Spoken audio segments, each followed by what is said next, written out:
South China Morning Post, 11th of March 2024. Over the past 10 years, thousands of Chinese laborers have departed Africa. Why? Chinese workers are returning to China because of an unfriendly market in Africa and a shortage of Chinese-funded infrastructure projects. Approximately 20 years ago, hundreds of mainland Chinese enterprises ventured to Africa to pursue fresh markets and raw materials, following former Chinese President Jiang Zemin's directive for businesses to go out. Thousands of Chinese migrant laborers left with him. By 2015, there were about 263,000 in Africa. However, since then, the number of Chinese workers in Africa has drastically decreased due to a lack of funding for infrastructure projects, a situation made worse by the coronavirus pandemic. According to a working paper on China's economic contacts with Africa released in February by the International Monetary Fund, IMF, the official number of Chinese workers in Africa at the end of 2021 was approximately 93,000, a 64% decrease from 2015. Nearly 90% of the Chinese laborers who were officially registered have left Algeria and Angola. The report did point out that since informal migrants like merchants, investors, and private traders were not included in those figures, the actual total may have been somewhat higher. The reduction in the labor force is closely associated with the total yearly income of Chinese construction enterprises operating in Africa.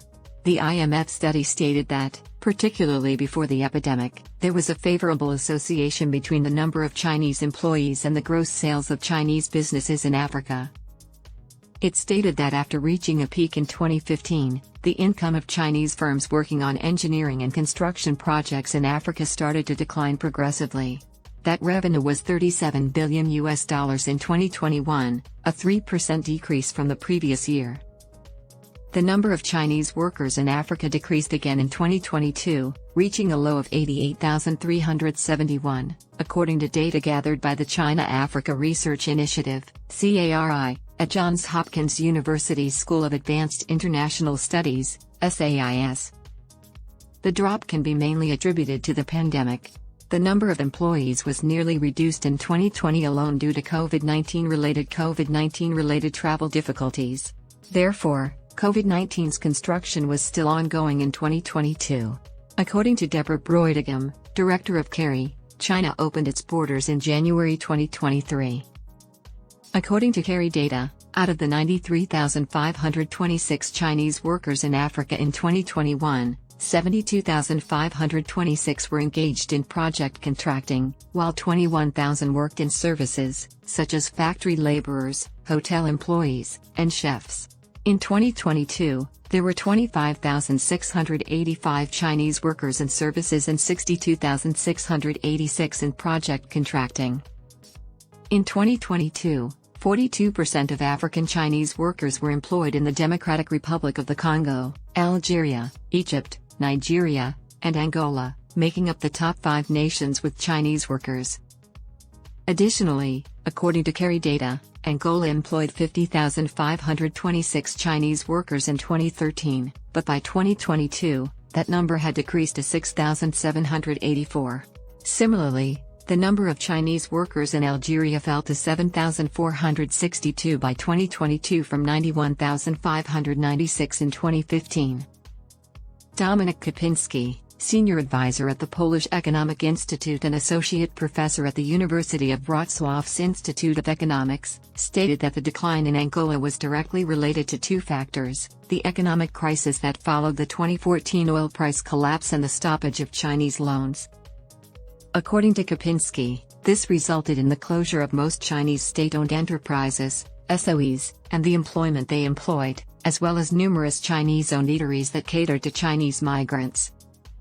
He claimed that Angola was unique in that its government effectively contracted out the country's reconstruction to Chinese companies following the end of the civil war there in 2002. This led to a large influx of 300,000 migrants, Chinese SOEs, and subcontractors. He estimated that about 20,000 Chinese migrants were residing in Angola in 2022 based on interviews conducted at the time. Today, the estimates vary, he stated. Although Kopinski predicted a rise in that number, he suggested it would be gradual and moderate. It was also highly doubtful that large loans or multi-billion-dollar infrastructure projects would be repaid. He claimed that around 1910, Chinese migration in Angola began to resemble Portuguese migration more and more, with tiny family enterprises, dealers, and farmers settling in remote places outside of big cities where others would not dare to go. Conversely, Egypt is defying the trend and has seen a slight increase in Chinese laborers in recent years. In 2022, there will be 7,358 Chinese workers in Cairo, the new administrative capital, up from just over 2,000 in 2015. Chinese businesses have undertaken enormous projects at the Suez Canal. In the DRC, the narrative is comparable. Chinese laborers and investors have continued to track the performance of the nation's mining sector, which provides the majority of the nation's cobalt. Chinese workers in the Democratic Republic of the Congo increased to 8,705 in 2021 from 5,155 in 2014. However, this statistic does not account for the large number of undocumented Chinese migrants who operate tiny companies, such as artisanal mining. According to Broidegam of Kerry, the availability of project finance, such as bank loans in Angola and the Republic of the Congo or earnings from commodity exports in Algeria, was highly connected with the presence of Chinese labor. According to her, Chinese project finance leveled off and fell after the 2013 peak because Africa appeared riskier given the dramatic decline in commodity prices, particularly oil. As a result, Broidegam stated, fewer workers were sent, and fewer new projects were started. She noted that the more extended Chinese companies stayed in a nation, the more local people they hired, contributing to the reduction. She added, and, of course, the sharp decline in 2020 and 2021 reflects the pandemic's impact. According to Broidegam, there will be a recovery in the future, but not to the same extent as in the past. She declared, it is unlikely that we will see a return to the high numbers of the previous 10 years.